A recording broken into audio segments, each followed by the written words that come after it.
Dia buka awak spek. sendiri. Saya pakai spek ni daripada subuh tadi tu. Saya kalau buka spek ni koyak tau. Saya bengkak.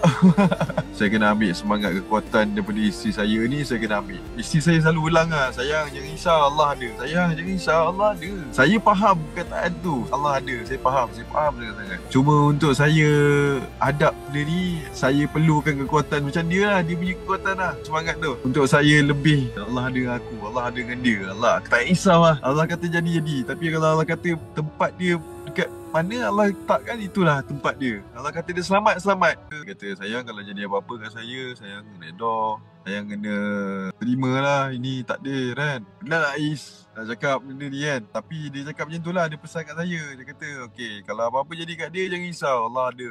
Dia kata kalau saya balik ke, saya tak balik ke, itu semua Allah punya kuasa kan. Saya doa je kat sini, doa je. Banyaklah dia cakap, kalau dia tak balik, tolong uruskan dia punya benda kat sini. Tolong bagi-bagikan apa yang dia dah tinggalkan tu kan. Adalah beberapa benda dan dia dah tinggalkan untuk dia suruh bagi-bagikan kat adik-adik dengan family dia apa semua kan. Semua adalah